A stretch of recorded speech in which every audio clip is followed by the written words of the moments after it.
Hey everyone, I'm State of the Empire, and in this video series, I want to talk about Age of Empires 4, which was announced about a month ago.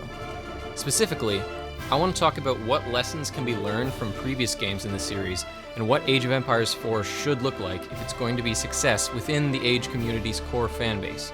Since, as of right now, we know basically nothing about it other than the fact that it exists and is being developed by Relic Entertainment.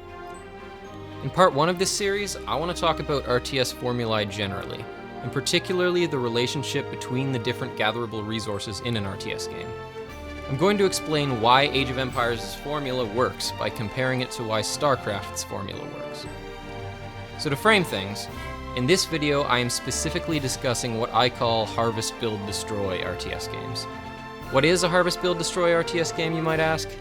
What I mean by this is an RTS game in which players harvest resources off of the map with worker units who must then drop those resources off at a building, build a base, train an army, and basically kill the other guy. To name a few, the Age series, Warcraft and Starcraft, Command & Conquer, Empire Earth, and Dark Reign would all qualify as what I'm going to call Harvest Build Destroy RTS games. This contrasts with what I'm going to call map control RTS games. A map control RTS game is an RTS game where players gather resources not using worker units, but by controlling areas of the map which automatically generate resources. Some examples of this would include Total Annihilation, Supreme Commander, Company of Heroes, Dawn of War, and Battle for Middle-earth 2. I'm also not talking about real-time tactics games, like World in Conflict for example, which do away with base building entirely. What I'm going to try to argue, in a sort of long-winded, abstract way, is that Age of Empires 4 needs to have 4 resources, and that the 4th resource has to be stone, like in the first 2 games in the series. As fans of the series will know, and I'm ignoring Age of Empires Online here, the last 2 major entries in the series, Age of Mythology and Age of Empires 3, did not include stone as a resource. In the case of Age of Mythology, it was replaced by favor, and in Age of Empires 3, the 4th resource was removed entirely, unless you count Home City Experience, which isn't actually gathered by worker units. Although I love both of these games, and have played a hell of a lot of them over the years, I think both of them suffer from some fairly fundamental issues in their overall formulae, and that in both cases the most significant of these issues sort of results from the fact that there's no stone in the game. Basically, I think that there are only 2 possible numbers of resources in a well-designed Harvest Build Destroy RTS game that actually work. 2 and 4. RTS games with either 1 or 3 gatherable resources will naturally tend to be very strategically stale for reasons that can't really be addressed without adding a 2nd or 4th resource. If you're an Age of Empires 2 player like myself, the idea of playing a 1-resource RTS game like Command & Conquer is laughable or maybe at best eye-roll worthy. No matter how well fleshed out the micro aspects of the game are, if you're an Age player used to managing 4 resources with different functions, games like this kinda just feel like baby RTS games. You're basically just trying to maximize your resource income and spend your resources, or should I say resource, as you get it. With this said, I still think faster paced, smaller scale, more micro-oriented RTS games are great. I just don't think it works with a single gatherable resource. But it's not just about having a 2nd resource, it's about the relationship between the 2. Think about how the first 2 Warcraft games compare to Starcraft 1 or 2. And I'm not talking about how one is fantasy and the other is sci-fi, that's a superficial difference. The real difference between the 2 is the relationship between the resources. And I'm ignoring the fact that Warcraft 2 technically had oil as a 3rd resource on water maps for the purposes of this explanation. In Warcraft 1 and 2, you could gather gold, which was used for every unit and structure in the game, at a fairly high rate. You could fit a decent number of peons or peasants on a single gold mine. However, the secondary resource, lumber, which was used for higher tech units and upgrades, could be gathered at a pretty much unlimited rate, depending on how many peons you could fit on your wood lines. This is a pretty clunky way to implement a 2nd resource in an RTS game. It almost defeats the purpose. I think the central innovation of the original Starcraft, and the reason it's such a great game even to this day, is that while the main resource, minerals, may be gathered at a fairly high rate, the secondary resource, Vespene gas, can only be gathered at a much lower, fixed rate. The whole purpose of having a 2nd resource in the first place is to force you into making strategic decisions about which higher tech units and upgrades to go for, because you can't do it all at once without taking additional bases and making yourself vulnerable in the process. This is basically the overall dynamic of Starcraft in a nutshell. Without a secondary tech resource like Vespene gas, there isn't quite so much of a reason to take additional bases, so games with only one resource tend to be pretty strategically stale, decided mostly by micro. So that's simple enough, but what's wrong with a 3-resource RTS game? That's a bit more complicated to answer, but I think 3-resource RTS games tend to have similar problems to 1-resource RTS games. Let's start trying to answer this by thinking about why we would bother adding a 3rd resource in the first place. Adding a 3rd resource is one way of answering the question, what if we didn't want to restrict the gathering of our secondary tech resource to a low, fixed rate like Vespene gas in Starcraft? The Age series does this by splitting the primary resource into 2. Food and wood collectively fill the role of minerals in Starcraft, while gold corresponds to Vespene gas. With the added burden of managing an extra resource and the less limited gather rate of the tech resource, that is gold, some other things have to be changed too. The defender's advantage needs to be much higher, and a player's economy in particular needs to be more difficult to harass. Otherwise, the first player to interrupt their opponent's resource gathering for more than 10 or 20 seconds would win pretty much every time.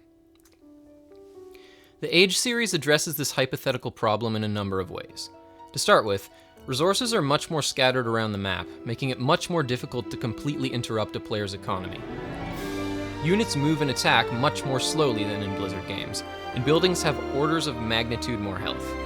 A Starcraft player who tries Age of Empires will probably think units are useless and buildings are invincible, while an Age of Empires player who tries Starcraft will probably think that units are on meth and buildings are made of paper. The tech tree in Age of Empires is much larger, and your ability to destroy buildings quickly increases dramatically as the game progresses. Units tend not to have castable abilities, as the additional macro concerns leave you with less time for fancy micro. Also, a much lower percentage of units have ranged attacks. Ranged units can also miss, and there's significantly less splash damage. This is particularly important because it limits your ability to kill a large number of workers in a single volley, which is much more game-ending in a game with such a strong defender's advantage. So these are just a few of the differences. For more on this topic, check out Brown Bear's video series linked below in the description. So you might be wondering at this point what any of this has to do with stone. Well, as I mentioned before, I think 3-resource RTS games end up with a similar sort of problem to 1-resource RTS games, but this time it's much subtler. Let's take a look at Age of Mythology and Age of Empires 3 again. For the time being, we're going to ignore Age of Mythology's 4th resource favor. Its role is sort of awkward anyway. It's kind of like super gold. It's used for all of your most powerful / arguably overpowered, except it's okay because everyone gets them, units and upgrades. I should probably mention here that my knowledge of these games is the better part of a decade out of date, so I apologize in advance to players of these games if the metagames have shifted in a different direction since. I'm talking about the overall formulae, not the specifics. Anyway, I think both of these games, at least in their respective heydays, suffered from more or less the same problem, although it was certainly worse in Age of Empires 3. Without stone, it's quite difficult to punish a turtling player who advances through the ages quickly. Within a month or two of release, the metagame of Age of Empires 3 was dominated by fast fortressing into mercenaries and other unit shipments, barely building a unit of your own other than cannons until the late game, by which time the winner had usually already been decided. Well, after the laughably overpowered Ottoman Rush was nerfed anyway. Similarly, when I was last actively playing Age of Mythology, the metagame was largely dominated by Egyptian players, particularly Isis with her questionable Ancestors Eclipse combo, teching straight up to a fast Titan, a sort of silly mechanic that I personally don't think should have ever been added to the game, but I'll come back to that in a future video. At least as far as I can remember, this build was difficult for even Kronos or Loki to interrupt, even if you knew it was coming.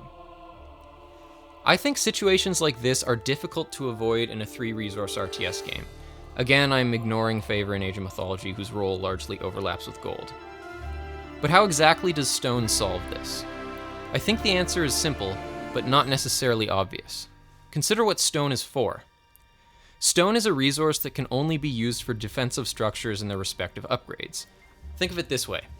Aside from tower rushes and the infamous castle drop in AOE2, stone is a resource that gives you no offensive potential. Every bit of stone you gather is villager work time that could otherwise be used to gather a resource that could actually be used to build units, which, can move and stuff. In the Age games that have stone, there's a production cost associated with turtling. In the other games, where defensive structures cost wood and gold, there's relatively little difference between an economy optimized for turtling and an economy optimized for military production. Especially if you're an AOE2 player, you know that an economy that's properly tailored to whatever it is you're doing is extremely important, and a decent part of what separates good from great players, especially in the early game. In closing, I think it would be a major mistake if Relic decided to alter the resource model used in the first two Age of Empires games, and a part of me worries that it's possible that they might, given their history of trying to reinvent the RTS wheel in their own RTS titles. I personally thought that the original Company of Heroes was a great game, but, like the rest of the Age community, I want Age of Empires 4 to truly feel like an Age of Empires game. Alright, that's all for this video. Hopefully by now I've convinced you that stone is important and should be in Age of Empires 4. Stay tuned for more videos in this series, as well as more videos on Age of Empires and RTS games in general. Cheers.